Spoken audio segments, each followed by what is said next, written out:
ស៊ុបក្ដាមរសជាតិក្ដាមសមុទ្របងប្អូនធ្លាប់តែទិញគេហូបបងប្អូនខ្ញុំអត់ដែលធ្វើហូបខ្លួនឯងទេធ្លាប់តែទិញគេហូបនៅភ្នំពេញណាហើយពេលគេធ្វើហូបហ្នឹងគឺរសជាតិឆ្ងាញ់ឥឡូវសាកមកធ្វើខ្លួនឯងតោះបងប្អូនតាមដានវីដេអូនៃការធ្វើស៊ុបក្ដាមរបស់ខ្ញុំទាំងអស់គ្នាចំពោះគ្រឿងផ្សំស៊ុបក្ដាមហ្នឹងបងប្អូនបើតាមខ្ញុំចាំរសជាតិខ្ញុំហូបកាល2 3 ខែមុនហ្នឹងគឺមានផ្សិតខ្មៅនិងមួយមុខមានផ្សិតអញ្ជុលមានក្ដាមហើយមានគេរួយម្រេចតិចតិចនិងជីមានលខ្ទឹមមានអីអញ្ចឹងណាបងប្អូនអាជីយើងគេហៅជីវ៉ាន់ស៊ុយជី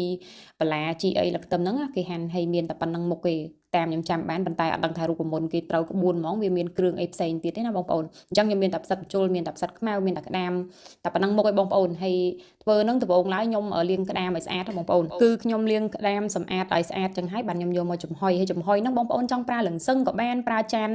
ដូចខ្ញុំអញ្ចឹងក៏បានដែរបងប្អូនដោយសារខ្ញុំដាក់ចានចំហុយលើទឹកអញ្ចឹងវាដូចសម័យមុនណាបងប្អូនវាក៏លឿនមួយយ៉ាងដែរហើយក៏សាច់ក្ដាមយើងឆ្អិនល្អអញ្ចឹងណាបងប្អូនយើងវាឆាប់ឆ្អិនឆាប់បានយកមកធ្វើម្ហូបហើយនេះក៏បានឆ្អិនជាការស្រេចបងប្អូនខ្ញុំចំហុយតែ3នាទីបងប្អូននិយាយពីថាបើកមកឈ្ងុយហ្មងក្ដាមសមុទ្រខ្ញុំទិញបានក្ដាមរៀងស្រស់ៗដែរបងប្អូនទិញក្ដាម1 គីឡូយកមកធ្វើស៊ុបក្ដាមឥឡូវនេះក្ដាមខ្ញុំចាប់ដើមចំហុយឆ្អិនហើយបងប្អូនខ្ញុំក៏ដួសដាក់ចានទុកឲ្យវាត្រជាក់បងប្អូននេះអូយសម្រស់ក្ដាមទំនងមែនតែនប៉ុន្តែអត់ដឹងថារសជាតិស៊ុបយ៉ាងណាបងប្អូនតាមដានបន្តទៀតបងប្អូនដោយសារក្ដាមចំហុយហើយវាក្តៅនោះបងប្អូនខ្ញុំពិបាកបេះអញ្ចឹងទៅខ្ញុំក៏យកដាក់ក្នុងទូកករយៈពេល10នាទីឲ្យវារៀងចុះត្រជាក់បន្តិចបានខ្ញុំស្រួលយកមកបេះដើម្បីយកទៅធ្វើស៊ុបក្ដាមអញ្ចឹងណាបងប្អូនតាមពិតទៅបងប្អូនតាមខ្ញុំចាំរសជាតិគេហូបគេអត់មានដាក់ក្ដាមទាំងមូលដូចខ្ញុំអញ្ចឹងទេគឺគេប្រសពបេះឬមួយក៏ក្ដាមគេយកក្ដាមធំធ្វើមិនដឹងខ្ញុំអត់ដឹងទេបងប្អូនប៉ុន្តែខ្ញុំទិញបានរៀងតូចដែរអញ្ចឹងវាអត់សូវសាច់ណែនពេញហើយក៏ខ្ញុំអត់សូវចេះបក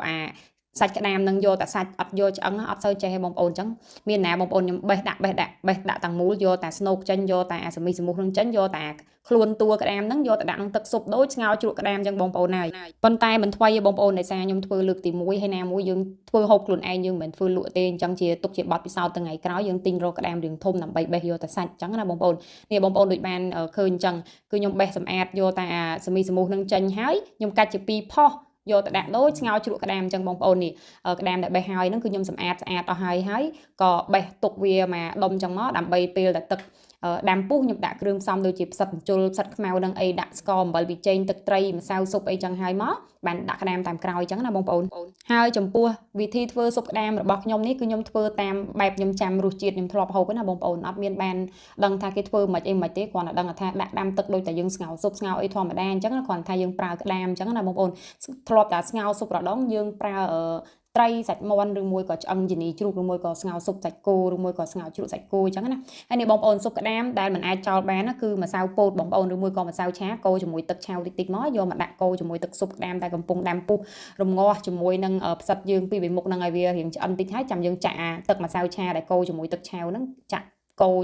ក្នុងទឹកស៊ុបហ្នឹងមកដើម្បីឲ្យវារៀងខាប់បងព្រោះបើតាមខ្ញុំចាំគឺស៊ុបក្ដាមហ្នឹងគឺទឹកស៊ុបគេខាប់បងប្អូនប៉ុន្តែខ្ញុំធ្វើអត់សូវខាប់ខ្លាំងឯវាខាប់មកល្មមណាបើគេធ្វើលក់ខ្ញុំធ្លាប់ទិញគេហូបកាលពីខែមុនហ្នឹងគឺរៀងខាប់បងប្អូនប៉ុន្តែខ្ញុំធ្វើវាខ្ញុំដាក់ម្សៅពោតហ្នឹងរៀងស្ទើរដែរអញ្ចឹងទៅវាអត់សូវខាប់ខ្លាំងហើយណាមួយក៏ខ្ញុំអត់សូវចូលចិត្តរសជាតិខាប់ខ្លាំងឯងបងប្អូនខ្ញុំយករបៀបហត់ទៅរបៀបទឹកស៊ុបណាបងប្អូនរៀងរាវបែបលបាយទឹកស៊ុបណាហើយនេះលទ្ធផលស៊ុបក្ដាមរបស់ខ្ញុំសម្រាប់តែបងប្អូនដូចស្ងោរជ្រក់ក្ដាមអញ្ចឹងបងប្អូនឲ្យចេះតែហូបទៅធ្វើមិនស្នាដៃខ្លួនឯងអញ្ចឹងវីដេអូនេះមានតែប៉ុណ្្នឹងឯងពុកម៉ែបងប្អូនអរគុណច្រើនសម្រាប់ការតាមដានទាំងអស់